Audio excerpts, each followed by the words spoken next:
Assalamualaikum warahmatullahi wabarakatuh. Alhamdulillah nahmaduhu wa nasta'inuhu wa nastaghfiruh wa na'udzu billahi min sururi anfusina wa min sayyiati a'malina. May yahdihillahu fala mudhillalah wa may yudlilhu fala hadiyalah. Asyhadu an la ilaha illallah wahdahu la syarikalah wa asyhadu anna Muhammadan abduhu wa rasuluh la nabiyya wa rasulah ba'da. Ikhwah fillah rahimakumullah. Saudara-saudaraku, sahabat-sahabatku yang dirahmati Allah dimanapun Anda berada. Pertama, marilah kita panjatkan puji syukur kehadirat Allah Subhanahu wa taala yang telah memberikan kenikmatan yang luar biasa kepada kita semuanya, sehingga kita bisa menikmati indahnya bulan Ramadan, di mana banyak saudara-saudara kita yang mungkin kemarin masih bersamai kita, Allah tidak pertemukan ia dengan bulan Ramadan. Maka ini adalah suatu nikmat yang sepantasnya senantiasa kita syukuri. Yang kedua, tak lupa salawat dan salam marilah senantiasa kita haturkan kepada junjungan kita Nabi Allah Muhammad Sallallahu Alaihi Wasallam beserta seluruh keluarga-keluarganya, seluruh sahabat-sahabatnya, tabi'ut, dan semoga kita selaku umatnya mendapatkan syafaat dari beliau di yaumul akhir nanti. Ikhwah fillah rahimakumullah. Bulan puasa, bulan Ramadan merupakan bulan yang sangat istimewa. Kalau kita ibaratkan ya dengan kehidupan sehari-hari kita, maka bulan Ramadan ini adalah bulan yang banyak sekali hadiah dari Allah. Bulan dimana seluruh ibadah kita pahalanya dilipat gandakan. Bulan di mana dosa-dosa kita dapat diampuni. Bulan di mana di situ ada malam Lailatul Qadar. Maka jangan sampai Ramadan ini yang sudah Allah berikan kesempatan kepada kita untuk bertemu dengannya terbuang dengan sia-sia.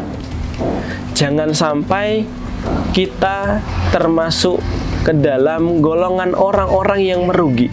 Karena dalam sebuah hadis yang diriwayatkan oleh Nasa'i dan Ibnu Majah bahwa bisa jadi puasa yang kita lakukan di bulan Ramadan itu hanya memberikan kepada kita yang namanya lapar dan dahaga. Jadi ketika kita berpuasa itu hanya mendapatkan rasa lapar saja, kita hanya mendapatkan rasa haus saja, kita tidak mendapatkan kebermanfaatan dari kita berpuasa itu. Maka disitulah kita akan menjadi golongan orang-orang yang merugi, karena bisa jadi tahun depan kita tidak bertemu kembali dengan bulan Ramadan. Rasulullah menjelaskan dalam beberapa hadis ada beberapa hal yang menyebabkan puasa kita itu sia-sia, yang menyebabkan kita tidak mendapatkan kebermanfaatan dari puasa yang kita lakukan. Apa saja itu? Yang pertama, dari sebuah hadis yang diriwayatkan oleh Imam Bukhari, yang artinya adalah barang siapa yang tidak meninggalkan kedustaan dan kemaksiatan ketika dia berpuasa, maka Allah tidak akan memberikan pahala kepadanya kecuali hanya rasa dahaga, rasa lapar. Di sini dijelaskan ketika orang berpuasa, di mana puasa itu sebenarnya tidak hanya menahan diri manusia dari makan dan minum saja, tapi kita juga harus menjaga diri kita dari kedustaan dan juga dari kemaksiatan. Kita harus menghindarkan diri kita dari perkataan-perkataan yang buruk. Kita juga harus menjaga mata kita dari melihat hal-hal yang tidak baik, dari melihat hal-hal yang diharamkan. Kita harus menjaga telinga kita dari ghibah, dari suara-suara menggunjing. Kita harus menjaga lisan kita dari berdusta, dari membicarakan keburukan saudara kita. Itu semua harus kita jaga ketika kita berpuasa.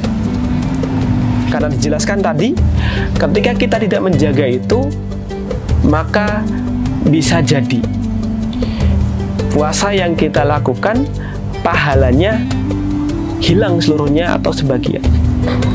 Memang itu tidak membatalkan puasa, tapi apa gunanya ketika kita tidak mendapatkan pahala ridho dari Allah Subhanahu wa Ta'ala.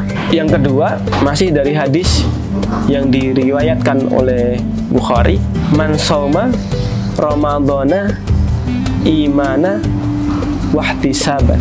Barang siapa yang berpuasa di bulan Ramadan dengan keimanan dan ihtisab. Ihtisab itu kita artinya berharap pahala. Ghufira lahu taqaddama min dambihi. Maka Allah akan menghapus dosa-dosa kita yang sebelumnya. Jadi Allah memberikan bulan Ramadan sebuah kesempatan untuk kita agar dosa-dosa kita terhapus. Tadi selain pahala yang berlimpah, dosa kita pun bisa dihapuskan dengan kita berpuasa di bulan Ramadan. Tapi ada syarat, kita harus berpuasa dengan iman dan juga ihtisab. Dengan iman artinya kita berpuasa benar-benar kita niatkan karena Allah. Tidak kok kita berpuasa hanya ikut-ikutan saja.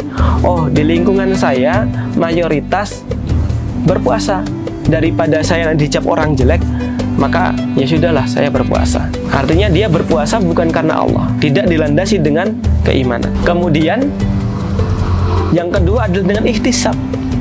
Dengan ihtisab ini artinya kita berpuasa dengan mengharapkan pahala dari Allah. Kita berpuasa dengan jiwa yang bersemangat. Kita berpuasa dengan sungguh-sungguh. Jangan sampai ketika kita berpuasa itu kita malah banyak berkeluh kesah. Aduh, kok perut saya lapar. Aduh, ini kapan kita berbuka? Artinya apa? Dia tidak bersungguh-sungguh. Dia tidak bersemangat dalam berpuasa.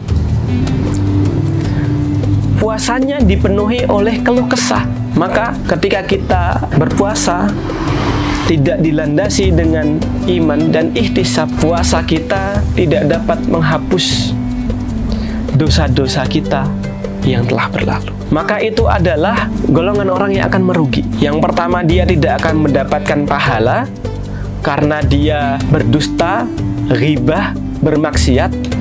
Yang kedua, dia tidak akan dihapus dosanya karena dia tidak dilandasi dengan keimanan, tidak dilandasi dengan rasa ihtisab tadi. Maka marilah senantiasa kita berdoa kepada Allah agar Allah senantiasa menjaga diri dan hati kita dari sifat-sifat yang bisa merugikan diri kita di bulan Ramadan ini. Kita evaluasi kembali Ramadan yang telah kita laksanakan, puasa yang telah kita laksanakan, masihkah ada unsur-unsur yang membuat kita merugi? Jika iya, maka kita harus memperbaiki puasa kita tersebut.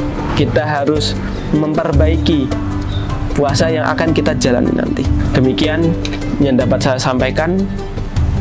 Semoga bisa memberikan kebermanfaatan, terutama bagi diri saya pribadi dan kepada saudara-saudaraku semuanya.